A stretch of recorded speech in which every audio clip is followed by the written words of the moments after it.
Hello, Solitha, Hi. and welcome to East Coast Fashion Summit. I want to thank you so much for being part of this with us.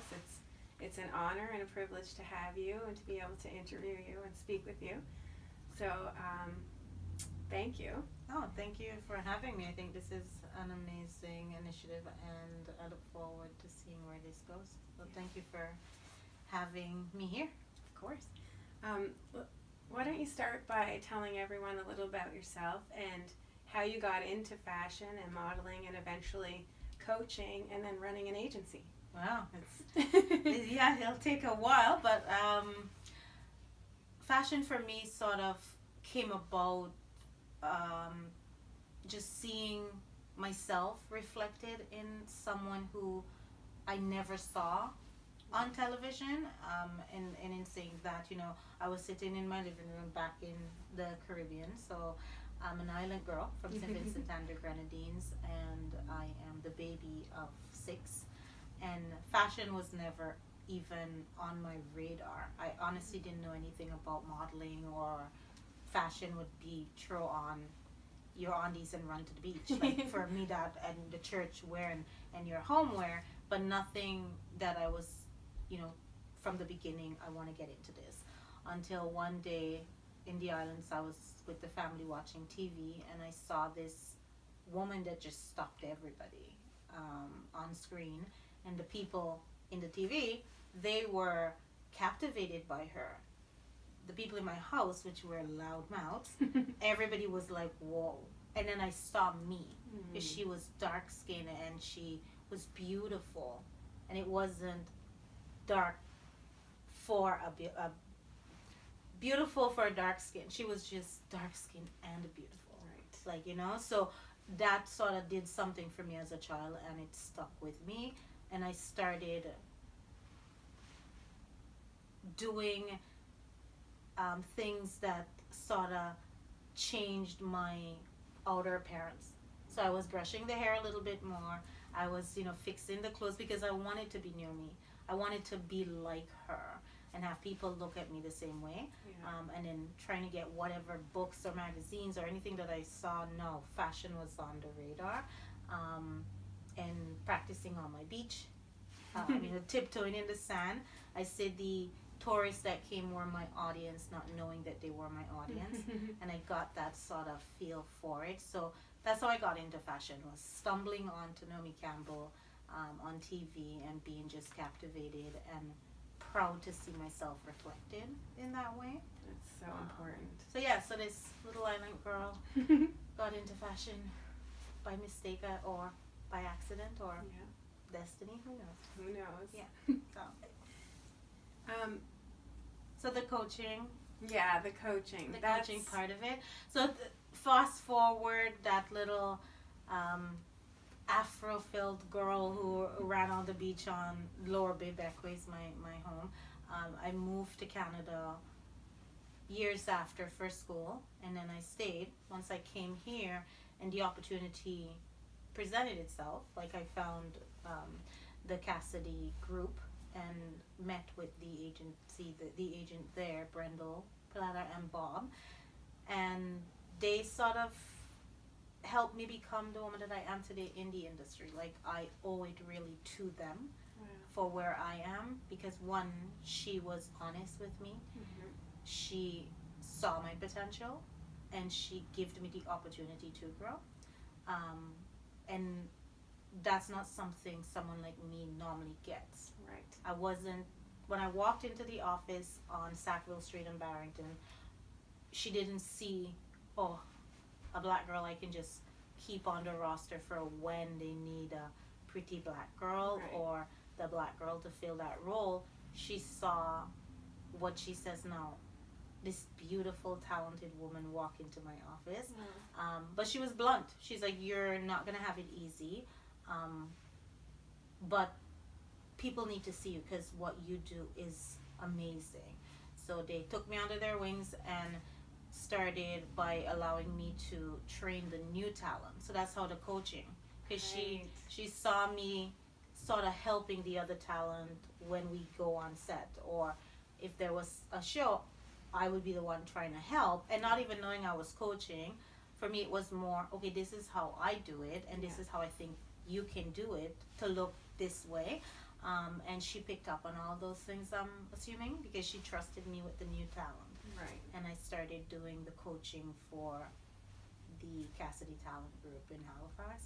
And yeah, then it bloomed into a love. Like, just to see the younger ones walk in and they were shy and just reserved, and they didn't feel beautiful because they want it, but they don't know how to grab it. And then to see them leave after the session, even the first training, I could see the shoulders went up, you know, the chin, and it was like, okay, there's a spark there. I like this. Yeah, I like this. I like the way it feel to see them see themselves as, I can do this, and that's where the love for that, and again, having the opportunity from Brendel just pushed me in this direction.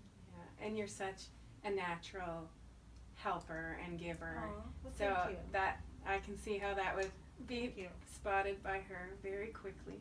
Thank you. Thank you. Of course. Appreciate it. Where does your self-drive come from? Because I know, just like Brendel said, you didn't have an easy run. So what keeps you running? What keeps you going? It goes back to the islands. You know, it goes back to once I found that love for fashion, and that I could do it, even though I was training myself.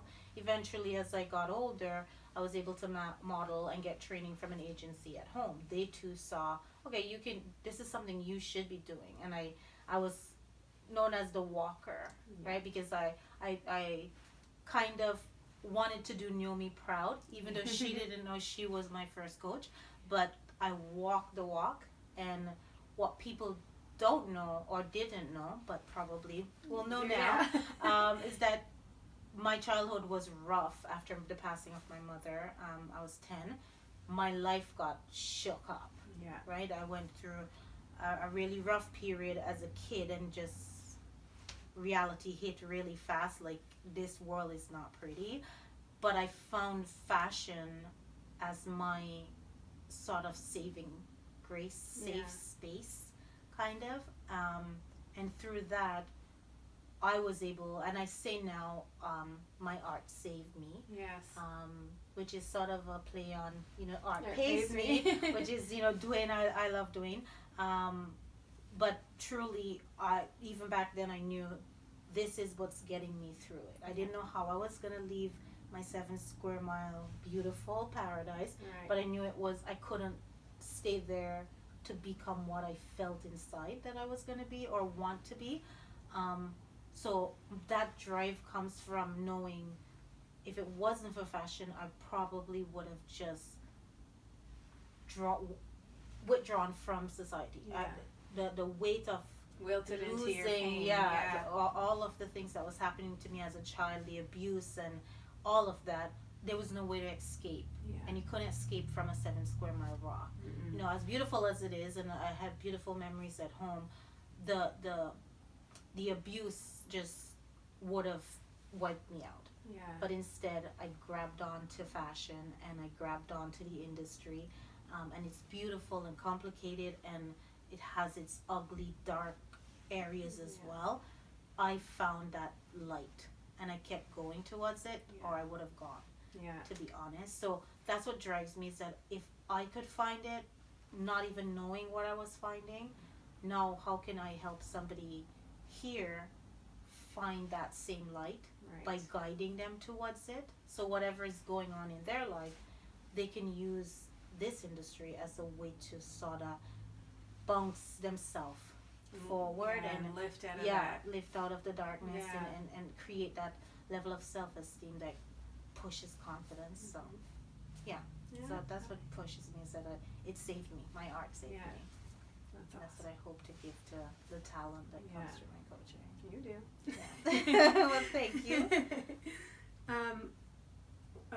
What motivated you to turn this into now a business, like where you start taking on models and talent and being an agent, and not just like the model coaching? Right.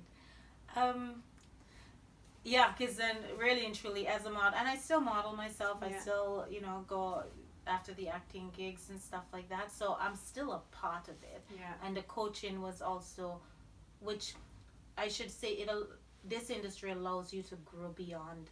There's steps into it. Like you can, Yeah. I am a model, but I knew that there was a time that I would need to step up. Right. And there's either different paths that it allows for. So growth is always possible. Mm-hmm. Like you can branch out if you find that love for it and the creativity.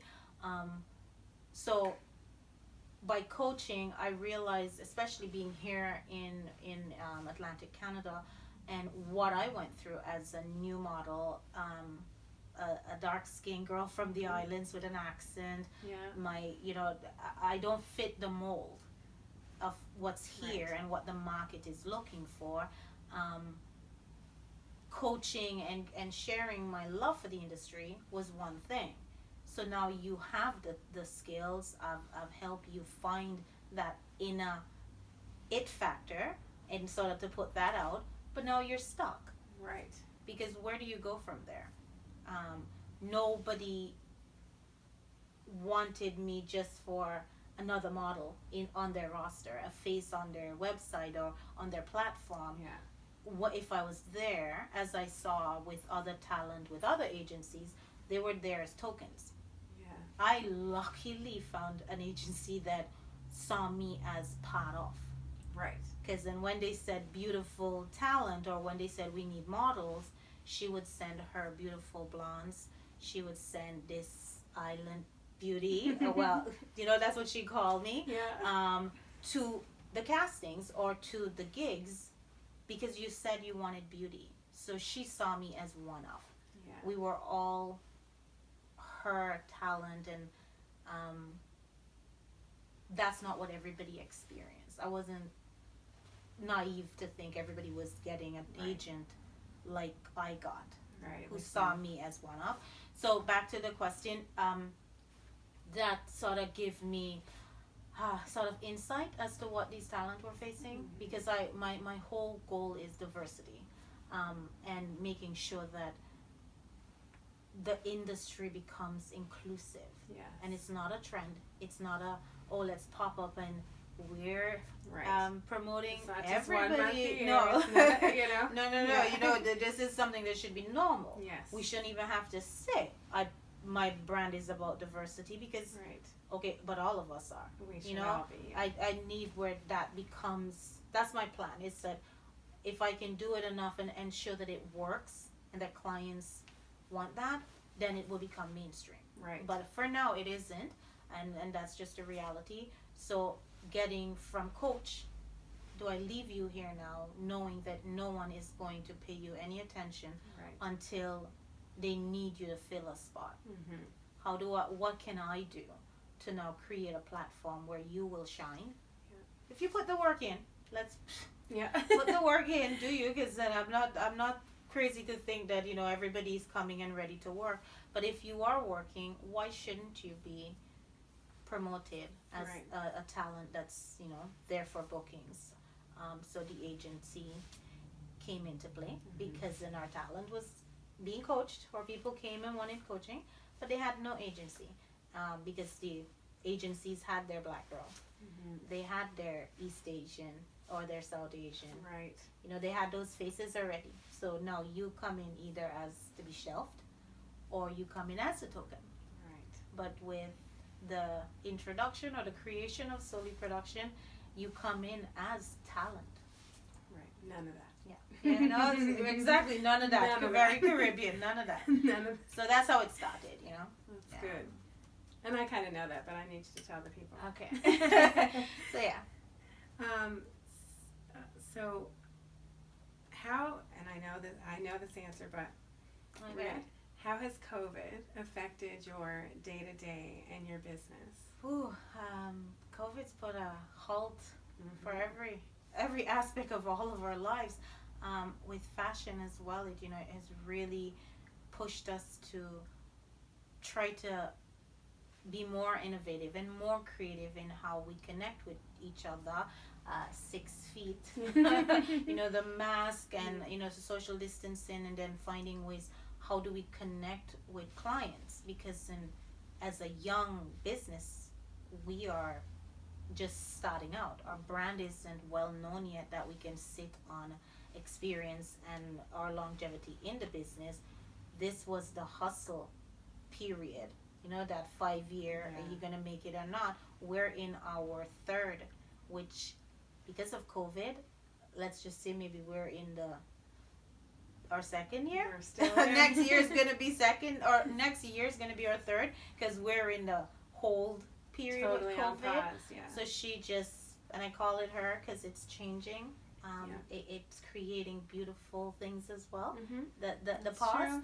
So it's caused us to rethink, be more innovative, look for different ways to connect with clients, and with the talent as well. How do you maintain their interest in the industry? And when nothing's happening, nothing happens on a regular. Now it's really shut down, so people are getting antsy, and I guess it really has caused a good thing for sort of reimagining what you want, yes, how you're gonna get it, but also it's cause you to appreciate the things that you do have as well, yes, and how you're gonna now strengthen those things that are weak, but also build on the things that you are strongest at.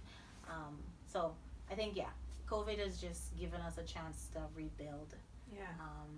And because we're new, it's not that hard to rebuild, but it's challenging. Amen. Yeah. Don't I know?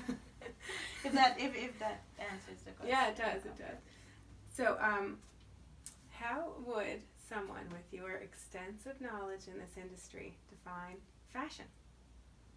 Oh my God, fashion is ever changing. Fashion is a collection of ideas from all different perspectives. It's not just one thing. It's not monotone. She's loud and beautiful and complex. But also it can be soothing and soft and silent in its beauty. So fashion for me is where it shouldn't be boxed into any particular category. Your fashion is a representation of how you feel, and it shouldn't be judged based on my view of it. So I think it's very individual, while it can have a sort of inclusive and a community vibe to it, but it's ever changing. She's ever changing. Yes, she is. What is something you'd like aspiring models to know about the difference between being a freelance model and actually being represented by an agency? Yeah, so a lot of them don't know. Yeah, so like I said, for me, I came into this not knowing what fashion was, but I took the time to learn. Right. And I think the problem with an issue with a lot of talent now is that we're in such a get it now kind of environment, and we're in where it's done for you in so much that most people don't know what they're actually getting into, because then you're beautiful, you fit what people think is the criteria for the industry, and you've been told this over and over, so you think it's an automatic in. Right. So whether you come to an agency and get representation, or you're freelancing, because you think it's automatic, it is. So you can do it. So there's no research, there's no push to it, and I think that's where a lot of talent now, they're getting sort of confused with the two things, or what do I want, and what category within this industry is going to fit me best. Because there's pros and cons to each of them. A freelance model, you're the one saying yes, no. You do as you wish. You're not sort of I don't want to say confined, because an agent isn't confining you, right, because you're in a partnership with that agency. but it allows for you to sort of just be more expressive on the freelance end of things, but you have to also realize that that limits your opportunities. Right. So And you gotta get your own work. yeah, And you gotta- have to yeah. do the hustling. You have to be the one sitting at the negotiation table. Whereas having an agency and an agent, that work is done for you, because that partnership is where you put in the time and the effort and the work, and then somebody who trusts what you are bringing to the table can go and fight for you with a client. And get So, you your work. yeah, and Yeah. get you exactly what you're worth, because they know what you're bringing to the table. A freelance talent, you're telling that client what you can bring. So it's on your word. Mm-hmm. Whereas if I am a client and I'm speaking with an agent, I know your name is also on this particular agreement. Mm-hmm. So why would you send me a talent that cannot perform? Right. So if I'm the client, I'm thinking, okay, you vet this person, you know they have the training. Whereas if it's me talking about me as a freelance model, it's fishermen never say their fish smells. Right. You know, so Yeah. so it creates sort of level of trust. It Mhm. creates that credibility as Right. well, Yeah. with people who don't know who you are. And freelance move from, you can move from a talent being represented, and after a period of time, being a freelance model is possible. Right. You know, and still have that same credibility attached to you. But if you come in now, as most talent are coming in fresh, you know, not fresh out the boat, but you know, they're coming into the industry not knowing much about it and not having that guidance from an agent, you're losing opportunities. Yeah. You know, you're coming in with this, I should have it, and it's harder in terms of negotiating for your worth, rather than, and a client prefers to speak with an agent, Mhm. a representative for you, rather than to you about it. It Mhm. becomes a haggle. Yeah. Whereas if I'm doing it as the agent, it's a negotiation. That's right. Which So is far it- more yeah, business. yeah, business, yeah. So it gets really tricky, but you have to find your fit. Mhm. Maybe being in an agency isn't for you, and being a freelance model, but just know that the pros having an agency outweighs the cons of having an agency. Right. You know, Exactly. there's not many cons to it, so research Yeah. is what I would tell. Do your research. Yeah, do your research, Yeah. find what's your fit, and go for it. Mm-hmm. And if you're not sure, try it. Yeah. And then you'll know. Yeah, exactly. I mean, that's a long way to get to the answer, but still. but it's- yeah, it's tricky, Yeah. but doable Yeah. on either end if that's your fit. Yeah. And what is your favorite part of being in the fashion industry? The runway. The runway, like I light up. That's my happy space. Yeah. And I get that through coaching, by seeing that light from the talent. So Mhm. so it's kind of, it's not just one thing. It's the coaching end of it, where talent then finds their groove, Yeah. and you help them find it. So I get that same sort of energy from that as I do when I walk out on the runway. Right. When Proud I am, coach. yeah, when I'm just, Yeah. when I'm there, and the lights and the, like, it takes me into a whole nother world. Mm-hmm. Like in front of the camera, anything to do with fashion and being sort of out there as the showcase for a designer's product and doing it justice, like that for me is the sweetest reward. Yeah. Like knowing that I'm conveying what this person has trusted me with, because designers put a lot into their craft, and for them to trust me with it, that I can convey to the audience their vision, that it gives a high that is like nothing else. Yeah. Now, what would you say is your greatest source of inspiration? In terms of, Like when you're, for example, if you're kind of feeling maybe a little low on creativity, or, you know, what do you do? Like, where do you look to get that inspiration you need to kind of put the wind back in your sails? knowing that I could give someone what I got from being in this industry.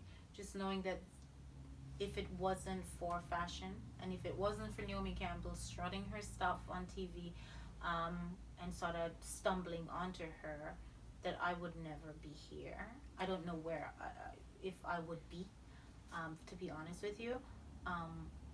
To know that if I am not doing what drives me, the passion, my love for it, if I'm not doing that, I'm sort of taking that opportunity away from somebody who maybe I haven't met yet. Mm-hmm. But if I stop now, it's going to prevent me from meeting that person who is going to need that type of push. Not that they need me to survive, but they needed that encouragement that I got from seeing Naomi, and then what I got from Brendel and Bob. So if I stop now, I'm stopping something. their process. Aww. You know, so that sort of drives me to continue. And when it's tough and hard, it's like, what gets me up? You know, you think of all the ones that you can help. That I can help you find what I found, so you can then create your own path. Because somebody did that for me, not even knowing what they were doing. You don't want to leave any little Solithas behind. Exactly. Well, little them. No little thems behind, or them stopping from finding their groove in this industry is sort of, to be honest, what pushes me is knowing that somebody out there could be the me. Mm-hmm. And if I didn't find that and didn't have agents like Brendel and Bob to sort of believe in me, where would I be? Yeah. Kind of thing. Mm-hmm. So, this is a good one. You gotta explain to people, because I know they do not understand, how much hustle is involved in this type of work, in being an agent, in being a model, in being a modeling coach. Yeah. People don't see that behind the scenes that you do all day. Yeah, man, it's rough. To be honest, I knowing what I know, I probably would still want this life. But it's not easy. No. It's not easy navigating different personalities as an agent and having, that weight on you. And for me, I'm very sort of invested. Mm-hmm. And I have a team that is very invested as well. So I don't know if it's a good thing that we're all that passionate about what we, how much we invest into each talent. But being a model and coaching and then being the agent as well, it's draining. Yeah. It's really draining. There's a lot that goes into it because you find people who don't know what their fit is, and that negative energy in your space drains you. Mm-hmm. And if sort of you allow that to stay there, then it corrupts everything else. Right. Because it just dilutes the love that you have for it. And I found that that's what happens. It's a hustle. Mm-hmm. It's also being a new business owner, being a black woman in this industry, because I am not. So I'm not the typical, agent. I'm normally the one agents are either trying to get in to the industry, but I'm not the one they're fighting for. Right. And knowing what my talent will face, because I've been in their shoes, I'm still in their shoes. It pulls you down even more, because I know I have to fight harder for some of them. But I celebrate the ones that get in easy, because then that's not a fault of theirs either. Right. The talent that's going to walk through the door and she or he's going to get the part, whereas a talent that doesn't fit the status quo, I'm going to have to knock a little harder or try and push a little bit more, and then get that talent to realize that what that other talent has is not a reflection of you. Right. So it's managing emotions and skill set and getting them prepared. It's like a whole host of everything that my team and myself, that we are sort of navigating or balancing. So it's really tough, but it's beautiful as well. Right. The rewards are amazing. when talent when gets all that a gig. work Yeah, pays when it off. pays off and the talent gets a gig and you see the excitement in their face and Yeah. they get to be seen and and then they're they see how paid. good they are. Yeah, and they're paid their worth Yes. and it all comes together. Then it's like, okay, let's go into this again. Let's hustle again. Let's hustle. Let's do this all over again. It's worth it to see them realize that what they're doing is where they should be in that moment. So yeah, it's not easy. It's not easy. It's a lot of navigating through all the obstacles that are thrown your way. On both ends, Yeah. the talent and the client. Yeah, so you're like in the middle dealing you're with literally being like pulled. Yeah. whoa. So it's tough, but it's not something I would give up just because it is tough. It's Right. nothing that's worthwhile. It comes easy, but it's not as easy as people think it is. No, it's So, really not. so yeah. Okay, so in this Instagram era, so where kind of everyone walks in and thinks they're already a model. Oh God, help me. Yeah. This is okay. How do you say this isn't for you? Like, because everyone coming Yeah. already thinks I'm a model. Yeah. So, And it's, first of all, what is a model? Yeah. And how do we word it when it's not really, For you. somebody, it's not, Yeah. it's not for It's them. not for you. I think we really have to get it's a fine line. It's a fine line where you're telling them it's not for you Right. in an industry where the beauty standard, the status quo is like, okay, this is what beauty is. Right. When it is diverse, it's beautiful, it's complex, Mm. but it's now in one box. So here I am promoting diversity, and I have a talent coming to me, and I know, or an aspiring talent, and I can see from my lens, because then somebody else may see something else. Right. But from my lens, and that's the tricky thing, getting them to recognize that where I stand right now and what you are presenting to me does not fit the mold Right. for what this industry is asking for at the moment.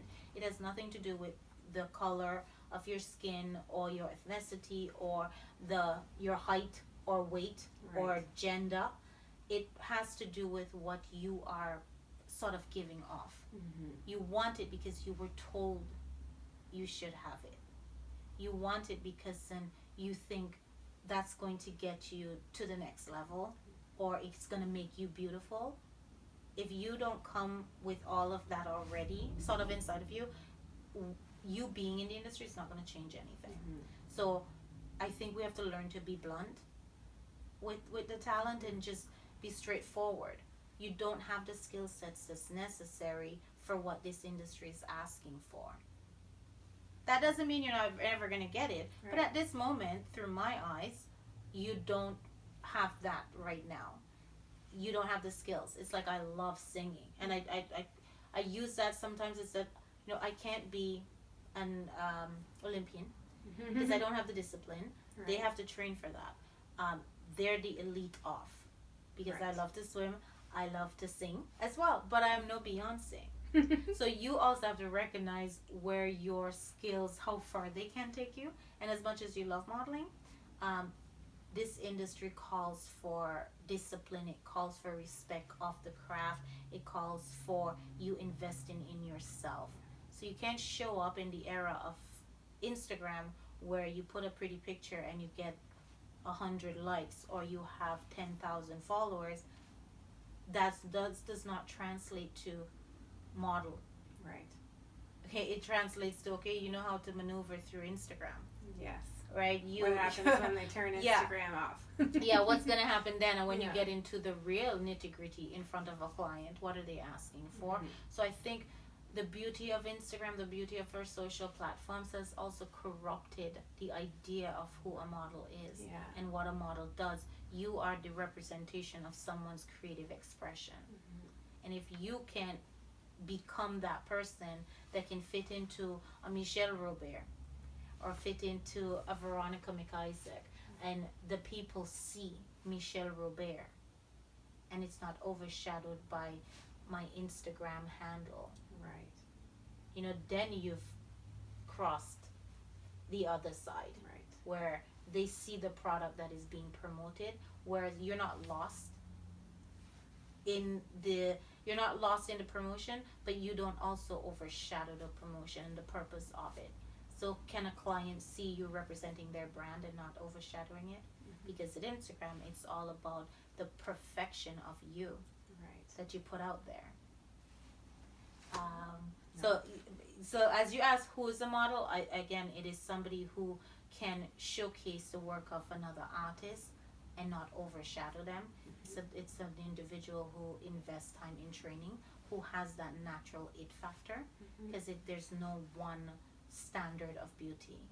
And if we get past that, then we're going to realize that, okay, this is what it takes to be that.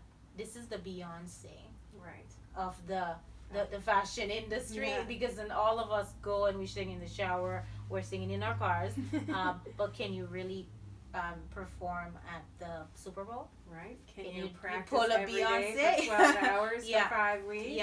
Without the accolades and all of that. Are you hustling it? Are you putting in the time and effort to get to that Naomi Campbell status? Because she's still hustling at her journey in the industry. She's still putting in the time and working hard. Whereas if you sit on Instagram and the followers like your picture, you think now you can claim the title model. I can't claim the title Olympian. I love to swim. I love to do things, that I see these athletes doing or these other artists doing. But I know where my place is. And I think it's upon the individual as well to be true to themselves. Only pursue stuff you're ready to work for. Exactly. What skills do you feel are kind of top-notch necessary? I know you touched on it a bit, but to be a model starting out, and what do they absolutely need to know, a skill they need to have to become anywhere near recognized as a model? It's tough part. There's a few. I guess in terms of I'm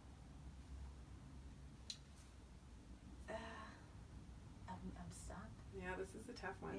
Because it's not like it's one thing. No, it's not one thing. It is a package, and it's I guess if I'm scouting, I'm looking for an it factor, which you don't even know you have. Some people don't know they have it. It's not something you can create. It's something it's organic. It's just there, but recognizing that it is there as well. One, the training. For me, it's being willing to invest in yourself to get to where you know you need to get to, and having that discipline as well. And it's a focus. The biggest thing would be focus. So if you're coming into this industry and wanting to be the next Naomi Campbell, to be the next Kendall Jenner, because for me she works for it. As much as people think she's pretty and she has her family's name, they may have gotten her into the door, but it's not what's keeping her there. Because our industry is brutally honest. So you wouldn't last long if you don't bring the skills and you don't bring the talent. So your celebrity is gonna take you so far. It's I think it's important to have focus and knowing that you're coming into this and willing to invest in you. It's having that sort of discipline that's going to separate you from the next talent or aspiring talent in this industry. If that kind of, because it's hard to say one thing that you need to have, other than it's not the look, because not all of us look the same, so it's not something you can craft out. It's an it factor that you're born with, if I can even go there and take that. But it's more so having the discipline and focus to go after what you want, and the willingness to invest in yourself. And if I'm investing in me, it's because I know my worth. If I don't know my worth, I'm not going to. I'm just going to be expecting stuff. There's no initiative taken on my behalf for me. And then anybody can throw anything at me if I don't know my worth. So that's one vital thing I think is important for the new ones, and a lot of, and when I say new, it's not contingent on age. New is to the industry. To the industry, because I don't believe in an age or we should change that as well. There's so many things that Gorgeous yeah. models that are. Yeah. Like Age shouldn't limit age you doesn't. when you get into this. It's what should limit you is taking the initiative, investing in yourself, and having that discipline to push, and knowing your self-worth is key. Yeah, absolutely. That, I hope that answers. Yeah, no, it does, Yeah. definitely. That's very good information. I hope everyone's listening. Yeah. They take away from that is do for you.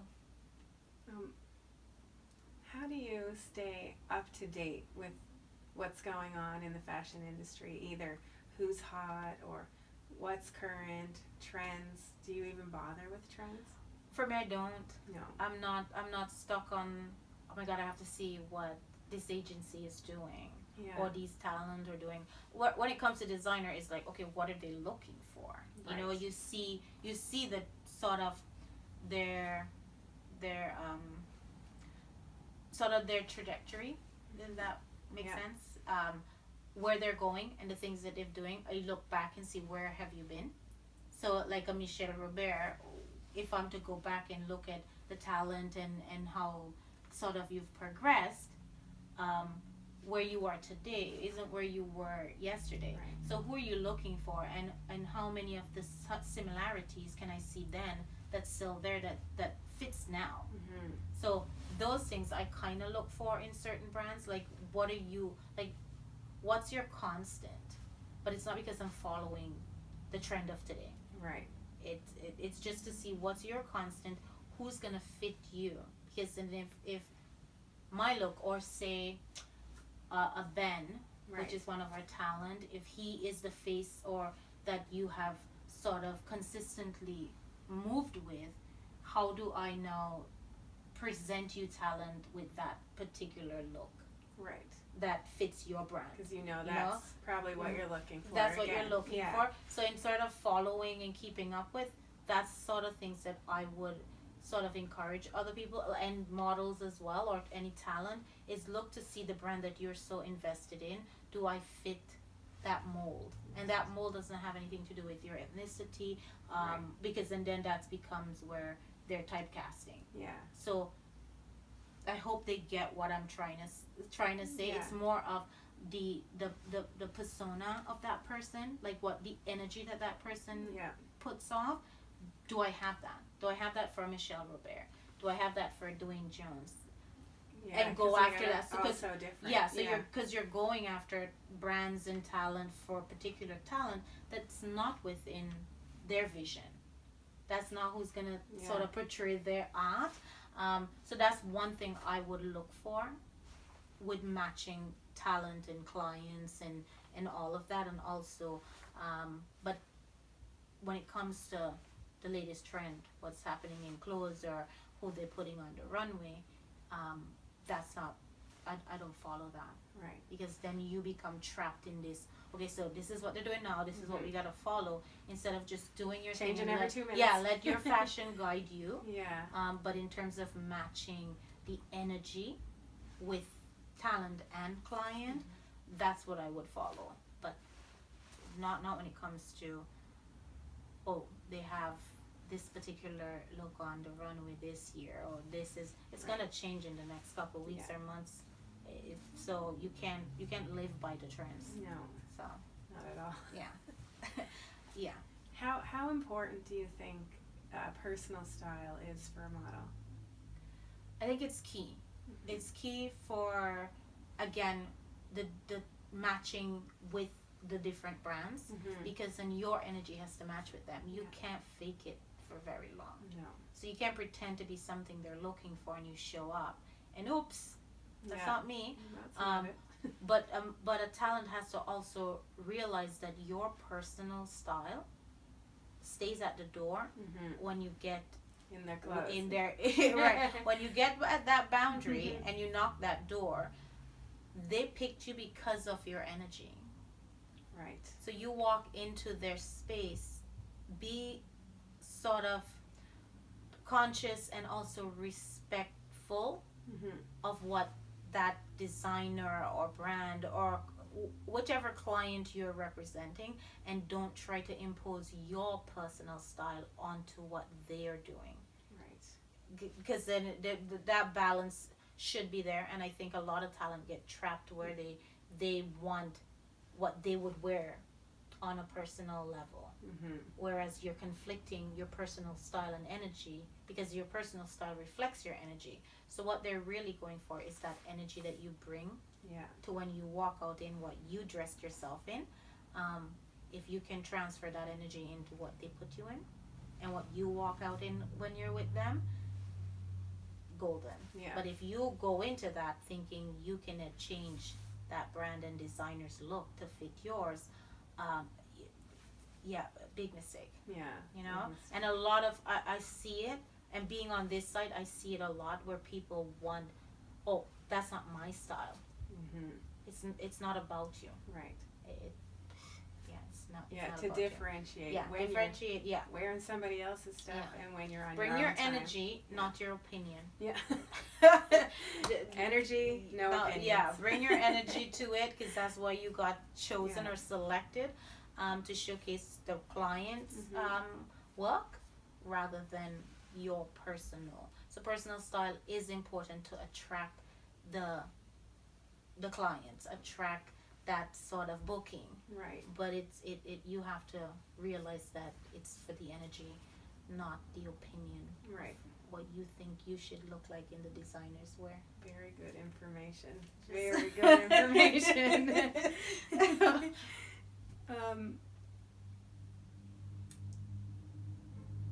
Can you tell us a little bit? I know you work very heavily with your charity as well, Atlantic Scholarship Organization. Can you tell us a little bit about the charity, and also why this charity? Yeah, I have a saying, or my passion for my purpose, and again, going back to that kid on the beach or that kid in the living room seeing, her idol. Life wasn't easy for me. After a certain point, once I lost my mom, life became like real, real, and things changed once that mother figure went out of our lives. So I don't come from money. Right. I still don't have money. I'm working my way to a level where I am comfortable, and my passion and my purpose can give me the lifestyle that I want. So it's a work towards it, and I knew whether it was in fashion, I would always want to give back to the community, give back, hopefully eventually once I'm in a financial position, to give back to my island or help as well, because education is so important. And if it wasn't for people supporting myself and my family, I wouldn't be able to take advantage of this opportunity through fashion. Right. So now that I'm here, it would be sort of a how to put it, sort of a missed opportunity to allow another student who would be another Solitha or another this or that, who needs that opportunity, and who better to do it than somebody who's lived the experience. So this is my way to pay it forward through the Atlantic Scholarship that I co-founded with my sister, because we were given that support and help from strangers, people who came into our lives and wanted to help us get to where we need to go. And that's what the Atlantic Scholarship is about. They created a partnership with us. So we support you getting here, but you've got to work for it. So it's it's not a handout. Right. It's a partnership with us, and that's what we're doing with our student and the students that are to come through the Atlantic Scholarship, is creating partnerships for them to reach their true potential, whether it's through fashion or whether it's through the academics. I found a way through both love of my life, the fashion, and being in the world of philanthropy through the nonprofit is to give these individuals that I come into contact the opportunity by partnering with them to help push. Yeah, their and I next know you're step. also very big on, once they're up and out and doing well, they come back and Yeah. they help more. Yeah. So the people. legacy. The legacy. So the legacy. So through the Atlantic, the Legacy Foundation is the program that we are building and hoping that it will take it into a next level. Is that continuation? So the pay forward never ends. You've been helped just like we were helped, and we are sort of the a poster child, if model poster, the poster child or children of what we're trying to do.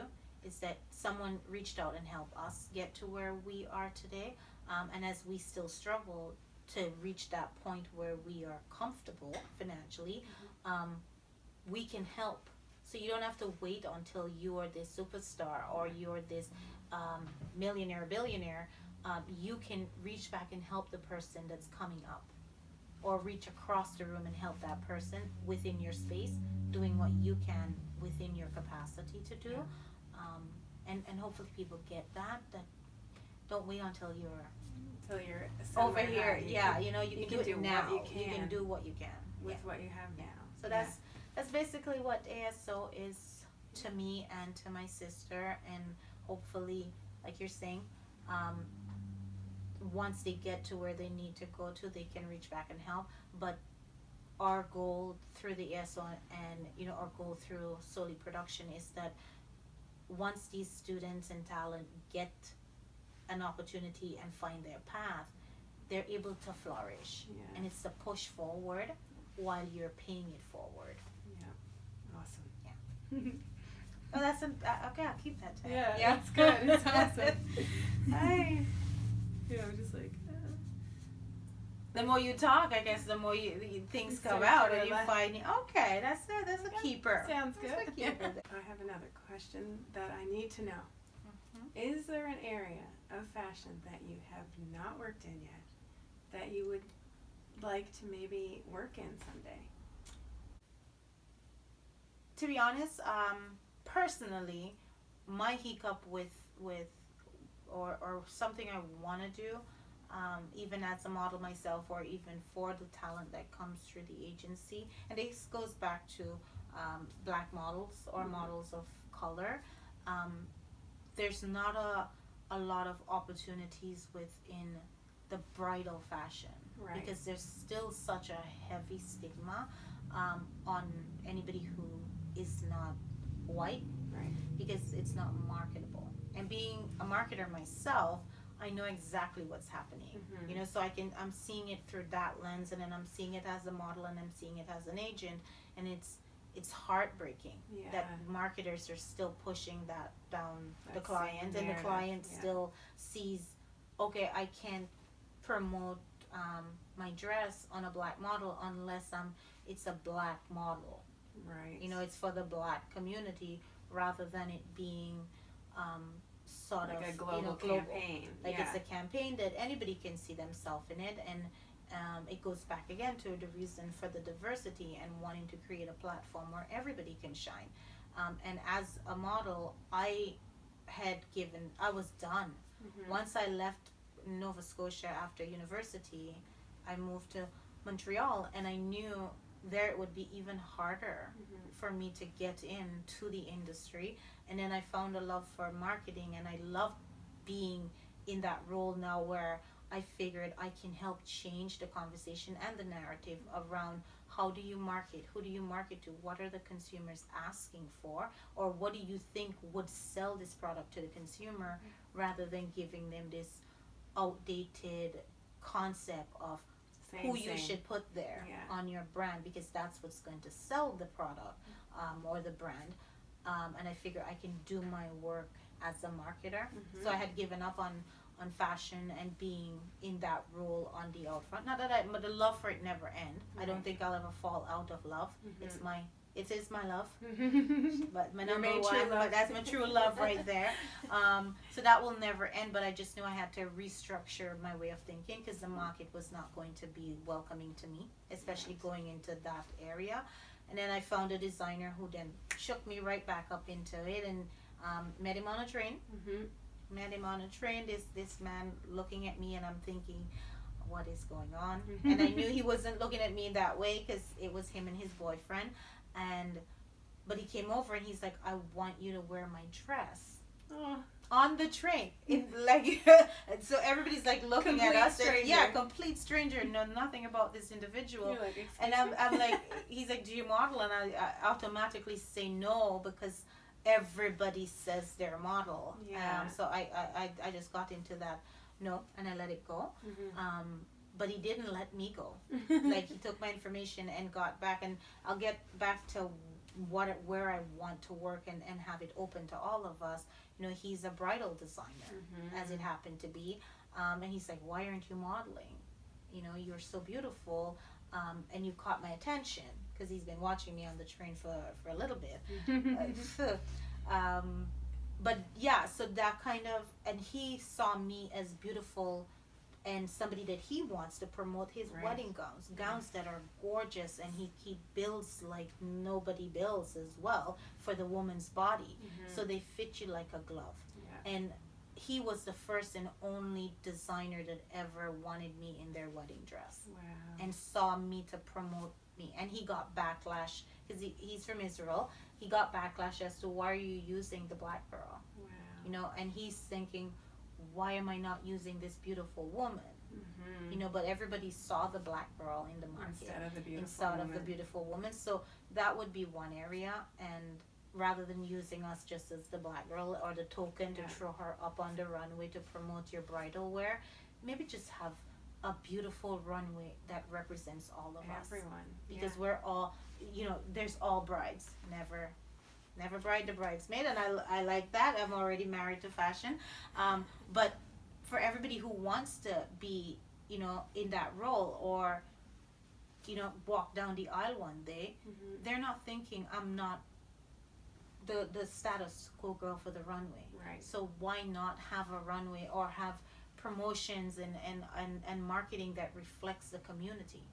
And bridal would be the Somewhere one I to want do, to yeah. target. So that would be an area Yeah. within the industry, like bridal wear, where it's more anybody can promote it, because brides don't come in a particular race. They don't Right. come in a particular gender. They don't No. come. They are. It's broad. Mhm. It's broad and beautiful, and we shouldn't still be thinking that way, but unfortunately, we do. We gotta shake Yeah, that up. yeah. You're not put out there because you can't sell the product. So what would be one piece of advice you'd give to someone starting out that you would say, absolutely avoid this? Please don't make this mistake, whether you've made it or not. Yeah. I just mean either seen it or have done it. A mistake that new models make that you'd like them to avoid. Yeah. Oh Mm. my gosh.